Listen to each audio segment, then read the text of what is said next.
بسم اللہ الرحمن الرحیم الرحمن الرحیم الحمد للہ رب العالمین والصلاة والسلام علی سید الانبیاء والمرسلین وعلی آلہ واصحابہ اجمعین۔ علم المعانی کی تعریف جہاں انہوں نے ذکر کی تھی وہاں کہا تھا کہ یہ وہ علم ہے کہ جس کے ذریعے لفظ عربی کے وہ احوال معلوم ہوتے ہیں کہ جن احوال کی وجہ سے لفظ عربی مقتضی الحال کے مطابق بنتا ہے۔ تو ہم نے پھر اس کے ساتھ ساتھ ہی حال کے بارے میں پڑھا کہ حال کیا ہوتا ہے اور مقتضی الحال کیا ہوتا ہے، مقام اور اعتبار مناسب بھی جنہیں کہا جاتا ہے۔ پھر آگے چل کر انہوں نے بتایا تھا کہ اس کی جو ابحاث ہیں وہ 8 ابواب کے اندر منحصر ہیں اور ایک خاتمہ میں۔ تو اب یہ دوسرا باب ہے ذکر اور حذف۔ پہلے باب میں انہوں نے خبر اور انشاء کو سمیٹا ہے، اب دوسرے باب میں ذکر اور حذف۔ تو ذکر اور حذف جو ہے نا یہ بھی حال ہے اور ان کے کچھ دواعی ہوتے ہیں کہ جہاں اس چیز کے دواعی میں سے کوئی موجود ہے کہ یہاں کسی چیز کو ذکر کیا جائے، ذکر کے دواعی کیا ہیں، حذف کے دواعی کیا ہیں، کوئی ایسی چیز ہے وہاں جو تقاضا کر رہی ہے کہ فلاں جز جو ہے اس کو ذکر کیا جائے، یا کوئی ایسی چیز ہے کہ جو اس بات کا تقاضا کر رہی ہے کہ ذکر نہ کیا جائے۔ تو اس باب میں ذکر اور حذف کے دواعی کا ذکر کریں گے اور مثالیں بھی دیں گے۔ تو پہلے یہ ذکر اور حذف کا ایک عمومی قاعدہ بیان کر رہے ہیں یرحمک اللہ۔ ایک جو عمومی قاعدہ ہوتا ہے یعنی عام حالات، جنرل پرنسپل جو ہے وہ ذکر کر رہے ہیں۔ وہ کیا ہے؟ کہتے ہیں کہ جب بھی تم سامع کو کسی حکم کا فائدہ دینا چاہتے ہو، یعنی فائدات الخبر یا لازم فائدات الخبر، محشی نے اس کا بھی ساتھ ذکر کیا کہ اس کا بھی یہی حکم ہے۔ فائدات الخبر دینا چاہتے ہو یا لازم فائدات الخبر، یعنی یہ بتانا چاہتے ہو کہ میں بھی اس چیز کو جانتا ہوں، دونوں صورتوں میں جو لفظ اس کلام کا اس خبر یا لازم فائدات الخبر پر دلالت کرتا ہے اس میں اصل یہ ہے کہ اس کو ذکر کیا جائے۔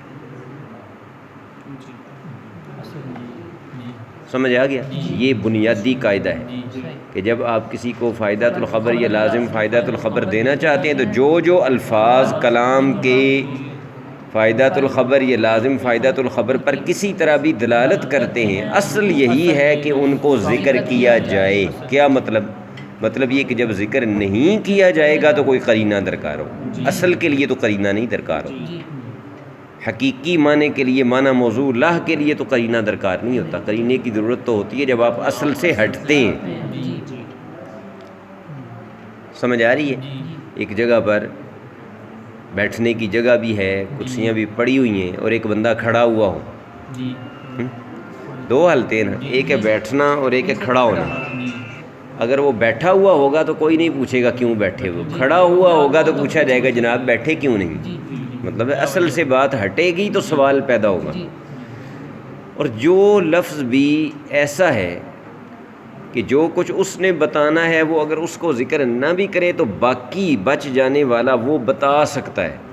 جو اس لفظ نے بتانا تھا وہ اس کی عدم موجودگی میں بھی کوئی اور لفظ بتا سکتا ہے، تو اس میں اصل یہ ہے کہ اس کو حذف کیا جائے۔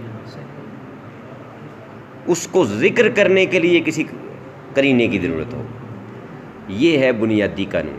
ذکر اور حذف کا بنیادی قاعدہ یہ ہے کہ جو کلمہ، جو لفظ فائدات الخبر یا لازم و فائدات الخبر پر دلالت کرتا ہے، اصل یہ ہے کہ اس کو ذکر کیا جائے، اور جس کے بغیر بھی کام چل سکتا ہے اور جس کی عدم موجودگی میں بھی باقی بچ جانے والا اس پر دلالت کر سکتا ہے اس کے معنی پر، اس کا اصل یہ ہے کہ اس کو حذف کیا جائے، ذکر نہ کیا۔ حذف سے یہاں مراد یہ نہیں لا کے حذف کرنا، یہاں مطلب ہے عدم الذکر، ذکر نہ کرنا، اس کو ذکر نہ کیا۔ یہ ہے بنیادی قاعدہ۔ اب کہتے ہیں کہ ظاہر ہے ان قاعدوں میں تعارض بھی ہو سکتا ہے، ان دونوں قاعدوں میں تعارض بھی ہو سکتا ہے۔ تعارض کس طرح ہو سکتا ہے کہ ایک لفظ ہو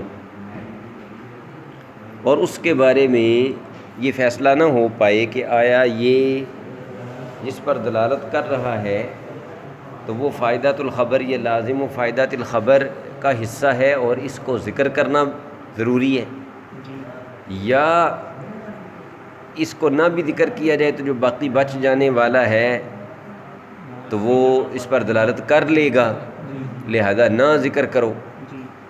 دونوں طرح کی صورتحال جب پیدا ہو جائے تو پھر کیا کیا جائے گا؟ اس وقت پھر ظاہر ہے کہ ایک کے مقتضا سے دوسرے کے مقتضا کی طرف جانا پڑے گا، یا ذکر کو ترجیح دینی پڑے گی یا حذف کو ترجیح دینی پڑے گی۔ تو جس کو بھی ترجیح دیں گے پھر اس کے داعی کی وجہ سے ترجیح دیں گے، کوئی نہ کوئی وہاں قرینہ ہوگا تو ترجیح دیں گے۔ یعنی یہ لفظ جو ہے اس کو یوں تو حذف بھی کیا جا سکتا تھا، حذف کیا جا سکتا تھا، ہم نے ذکر کرنا مناسب سمجھا ہے، کیوں؟ اور اس کو ذکر کرنے کے بھی تھی صورتحال، لیکن ہم نے اس کو حذف ہی کیا ہے، کیوں؟ اس کے کیا قرینے؟ سمجھ آ گئی ہے نا؟ ایک تو ہے نا عام صورتحال، مثلا اب مبتدا خبر ہے تو مبتدا خبر میں ظاہر ہے کہ عام حالات اگر دیکھے جائیں تو مبتدا خبر دونوں کا ذکر کرنا ضروری ہوتا ہے، ورنہ پورا جملہ نہیں ہوگا۔ اب آغاز کلام میں ہی مبتدا کو حذف کر دیں گے اور صرف خبر ذکر کریں گے تو اگلے کو کیا پتہ چلے گا کہ آپ کس کی بات کر رہے ہیں؟ تو اس صورتحال کی تو یہ بات نہیں نہ ہو رہی، اس صورت میں تو تعارض ہے ہی کوئی نہیں۔ تعارض کا سے مراد ان کی یہ ہے کہ جہاں ایک لفظ ہے تو آپ کے خیال میں ایسا ہے کہ اس کو ذکر بھی کیا جا سکتا ہے، حذف بھی کیا جا سکتا ہے، لیکن آپ ذکر کرتے ہیں یا حذف کرتے ہیں تو جو بھی دونوں میں سے کریں گے پھر اس کے کچھ قرائن ہونے چاہیے، کوئی اس کے پیچھے ریزن ہونی چاہیے، وجہ ہونی چاہیے، ٹھیک ہے؟ کوئی ایسا حال ہونا چاہیے کہ جو آپ سے تقاضا کر رہا ہو کہ ہاں اس کو ذکر کرو۔ دواعی میں سے کوئی داعی ہونا چاہیے ذکر کا یا حذف کا، اسی لیے اب یہ ذکر کے دواعی بھی اور حذف کے دواعی بھی ذکر کریں گے اور ان کی مثالیں بھی دیں گے۔ تو پہلے دواعی ذکر کے یہ بیان کر رہے ہیں، ان میں سے پہلا داعی ہے زیادت التقریر والایضاح، اس کو نہ بھی ذکر کرو اس لفظ کو تو معنی میں کوئی خرابی لازم نہیں آتی، باقی بچ جانے والا اس پر دلالت کر سکتا ہے، لیکن آپ نے اس کے باوجود اس کو ذکر کیا ہے تاکہ کلام میں زیادہ پختگی اور زیادہ وضاحت پیدا ہو۔ تقریر کا معنی تاکید ہے، تاکید کی زیادتی کے لیے اور وضاحت کی زیادتی کے لیے، ٹھیک؟ کلام یہ یاد رکھیں کہ زیادت کا لفظ انہوں نے کہا ہے، زیادت تقریر، نفس تقریر نہیں، نفس ایذا نہیں، نفس ایذا تو پہلے ہی ہے، تقریر تو ہے۔ مزید کلام کو پختہ کرنے کے لیے، مزید وضاحت کرنے کے لیے آپ نے اس کو ذکر کیا ہے، ورنہ اس کو حذف بھی کر دیتے تو کوئی حرج نہیں تھا۔ اس کی مثال قرآن کریم سے دے رہے ہیں، اولئک علی ھدی من ربہم واولئک ھم المفلحون۔ متقین کی صفات بیان کی، متقین کی صفات بیان کرنے کے بعد فرمایا اولئک، یہی وہ لوگ ہیں، یہی کا مطلب کہ المتصفون بہذہ الصفات، جو ان صفات کے ساتھ متصف ہیں، یہی لوگ اپنے رب کی طرف سے ہدایت پر ہیں۔ اب آگے وہم المتقون بھی کہہ دیا جاتا، اولئک دوبارہ نہ بھی ذکر کیا جاتا تو کوئی مسئلہ نہیں، وہ اولئک مبتدا ہے تو علی ھدی من ربہم یہ پہلی خبر ہو جانی تھی، وہم المتقون دوسری خبر ہو جانی تھی۔ اولئک کو دوبارہ ذکر نہ بھی کیا جاتا تو جو بچ جانے والا ہے اس پر دلالت تو کر سکتا تھا، اس پر کوئی خرابی تو نہیں تھی، لیکن اس کو دوبارہ ذکر کیا گیا مزید ایذا کے لیے کہ انہی لوگوں کی یہ شان ہے کہ وہ ہدایت پر ہیں اور انہی لوگوں کی یہ شان ہے کہ وہ فلاح پانے والے ہیں۔ یعنی اس سے گویا متقین کا ہدایت پر ہونا اور متقین کا فلاح یافتہ ہونا، یعنی فلاح یافتہ ہونے اور ہدایت والا ہونے کا منحصر ہونا متقین کے اندر کہ یہی ہدایت پر ہیں اور یہی متقی ہیں، فلاح پانے والے ہیں، یہ زیادت تقریر کے ساتھ اور زیادت ایضاح کے ساتھ یہ بات بیان کر دی گئی ہے. جو اگر اس دوسرے اولئک کو ذکر نہ کیا جاتا تو زیادت تقریر نہ ہوتی، زیادت ایضاح نہ ہوتی، اگرچہ نفس تقریر اور نفس ایضاح تو پھر بھی ہوتی. تو یہ پہلا قرینہ ہے یا پہلا داعیہ ہے. دوسرا داعی ہے کہ آپ کو قرینے پر اعتماد نہیں. قلت الثقۃ بالقرینہ، ثقہ اعتماد کو کہتے ہیں.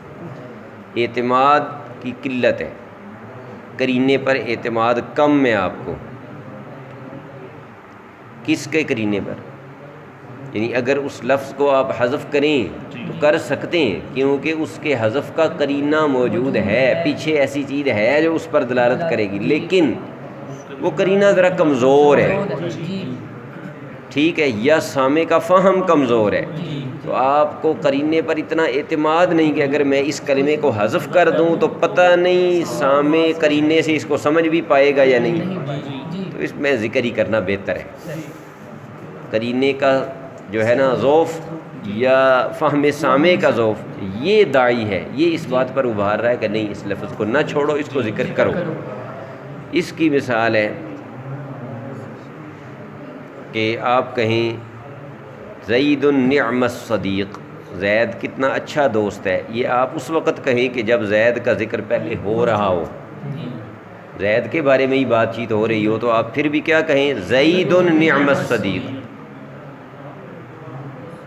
ٹھیک، زید کا ذکر تو بات تو زید کی ہو رہی ہے، لیکن زید کا نام بات میں آئے ہوئے تھوڑا وقت بیت گیا. ٹھیک،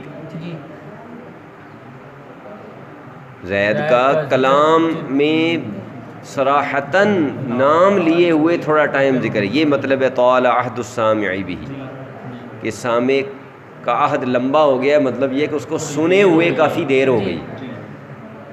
ٹھیک ہے،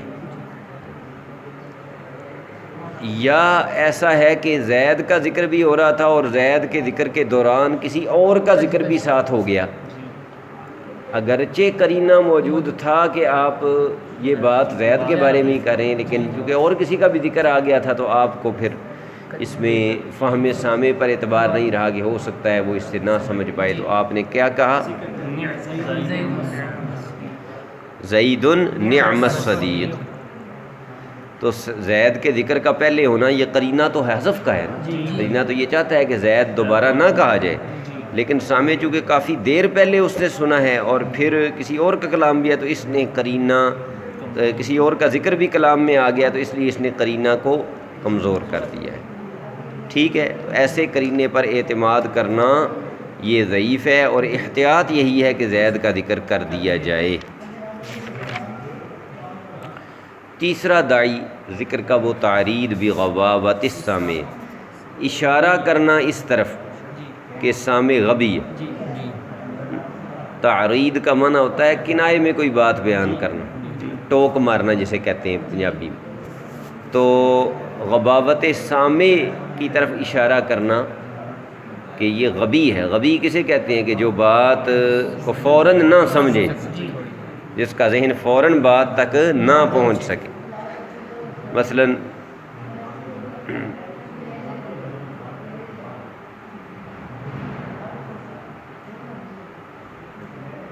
کہا عمر قال کذا، عمر نے ایسا کہا ہے. یہ اس بندے کے جواب میں تم کہو جو کہے کہ ماذا قال عمر، عمر نے کیا کہا. آپ جواب میں صرف قول ہی ذکر کر دیتے تو کافی تھا، قائل کا ذکر کرنے کی تو ضرورت نہیں تھی، لیکن آپ پھر بھی قائل کا بھی ذکر کریں کہ عمر نے ایسا کہا. تو اس میں آپ بتانا چاہتے ہیں کہ سب جو ہے نا سامع میرا وہ غبی ہے، یا تو وہ واقعتاً غبی ہے یعنی صفت ہے غباوت اس کی، یہ بتانا چاہتے ہیں، یا پھر آپ اس کی توہین کی نیت سے اس کو غبی قرار دیتے ہوئے یہ الفاظ دہرا رہے ہیں، اس کو ذکر کر رہے ہیں اور حذف نہیں کر رہے. یا آپ گویا یہ بتانا چاہتے ہیں کہ یہ غبی ہے، اور جو غبی ہو اس کے ساتھ اسی طریقے پر کلام ہونا چاہیے کہ اس غبی کے سامنے کسی کلام کے جز کو حذف نہیں کرنا چاہیے. تسجیل علی السامع، یہ چوتھا داعی. تسجیل علی السامع کا کیا مطلب؟ تسجیل کا لفظی معنی ہوتا ہے کسی چیز کو ریکارڈ میں لے آنا، چاہے لکھ کر، یا آج کل آپ کو پتہ ہے کہ آڈیو ویڈیو میں بھی چیزیں اس کو بھی مسجلات کہا جاتا ہے عربی میں، ریکارڈنگز جو ہوتی ہیں۔ تو اس سے مراد یہ ہے کہ جب کہیں عدالتی یا دفتری کارروائی ہو رہی ہو تو وہاں اگرچہ بار بار اس بندے کا ذکر ہو رہا ہوتا ہے، مثلا جس پر کوئی الزام لگا ہے یا جس نے کوئی اقرار کرنا ہے، تو وہاں اس سے جب پوچھا جاتا ہے کہ فلاں ولد فلاں کیا تم عدالت میں یہ اقرار کرتے ہو، تو ابھی تو اس کا ذکر گزرا ہے، لیکن اس کے باوجود وہ کیا کہتا ہے کہ میں فلاں ولد فلاں فلاں جگہ کا رہنے والا، ساری وہ میں یہ اقرار کرتا ہوں۔ یا اس کے سامنے جب پڑھ کے سنائی جاتی ہے تحریر، یہ سن لو ذرا، تو اس میں لکھا ہوتا ہے کہ میں فلاں ولد فلاں یہ اقرار کر رہا ہوں، اور پھر اس سے دستخط کروائے جاتے ہیں۔ تو یہ اس کا نام، والد کا نام، یہ سب چیزوں کی وہاں ذکر کیوں کیا جاتا ہے؟ حالانکہ وہ بندہ تو سامنے موجود ہے اور بات چیت بھی اس سے ہو رہی ہے۔ یہ تسجیل ہے، یعنی یہ چیزوں کو ریکارڈ پہ لانا ہے تاکہ وہ یہ ادھر نہ کل کر سکے جی کہ میرا تو نام ہی کوئی نہیں لیا گیا تھا، میرا تو ذکر ہی کوئی نہیں ہوا، میرا تو نام ہی وہاں نہیں لیا گیا، اس لیے یہ بیان یا یہ اقرار میری طرف کیسے منسوب ہو سکتا ہے؟ تو اس سے بچنے کے لیے وہاں حاکم کے سامنے عدالت میں جب اس طرح کی کارروائی ہو رہی ہوتی ہے، عدالتی کارروائی، تو وہاں اس کو ذکر کیے رہتے کہ زید ھذا اقر بان علیہ کذا، یہ زید جو فلاں کا بیٹا ہے اور یہ کھڑا ہے، یہ اقرار کر رہا ہے کہ میں نے فلاں کے اتنے پیسے دینے۔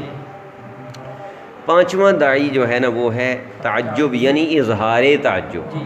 ذکر انہوں نے تعجب کیا، لیکن مراد اظہار تعجب ہے، کیونکہ جو صرف تعجب ہے وہ تو باطن کی کیفیت ہے نا، تعجب تو ایک کیفیت کا نام ہے باطن کی، اظہار بندہ اس کا الفاظ میں کرتا ہے، تو اظہار مراد ہے یہاں، یعنی کوئی غریب چیز ہے، کوئی نامانوس چیز ہے، ایسا کام ہے کہ جو کبھی نہیں ہوتا یا نہیں ہوا، وہ ہو گیا ہے، اور آپ اس پر اظہار تعجب کرنا چاہتے ہیں، تو پھر آپ اس کو ذکر کریں۔ مثلا علی کا ذکر ہو رہا ہے، علی کا ذکر پہلے سے چل رہا ہے، تو پھر بھی آپ کہیں علی یقاوم الاسد، علی شیر کا مقابلہ کر لیتا ہے، تو اب شیر کا مقابلہ کر سکنا ظاہر ہے کہ یہ اظہار تعجب والی بات ہے نا، تو اس پر تعجب کرنے کے لیے ضروری ہے، تعجب کا اظہار کرنے کے لیے کہ علی کا نام لیا جائے، ٹھیک ہے۔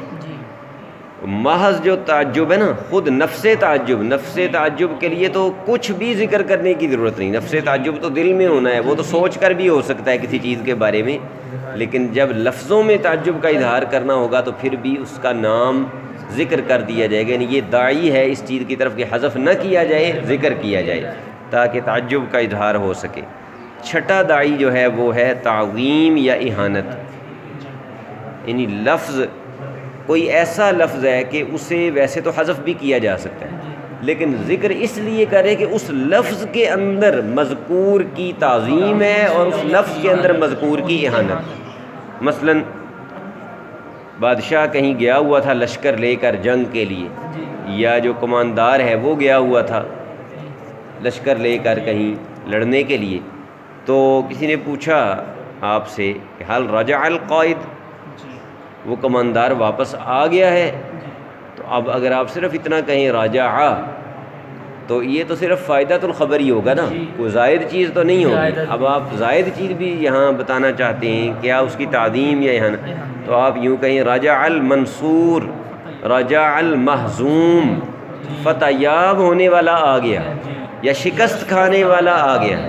اب یہ جو المنصور یا المہزوم کے الفاظ ہیں، تو یہ ان کا ایک داعی ہے، ان کے ذکر کا ایک داعی ہے، اور وہ ہے تعظیم پہلی صورت میں اور دوسری صورت میں اہانت۔ تو یہ 6 داعی ہیں ذکر کے، یعنی ان 6 صورتوں میں عمومی قاعدہ تو یہ تھا کہ آپ حذف بھی کر سکتے تھے، لیکن آپ نے جو ذکر کرنا ہی مناسب سمجھا ہے تو اس کے لیے کسی نہ کسی داعی کا ہونا ضروری ہے، اور وہ یہ 6 میں سے کوئی ایک چیز بھی پائی جائے گی تو اس میں کہا جا سکتا ہے کہ اس کی وجہ سے آپ نے ذکر کو حذف پر فوقیت دی ہے، برتری دی، یعنی گویا ان کی وجہ سے ذکر کو ترجیح حاصل ہو جائے گی حذف کے اوپر۔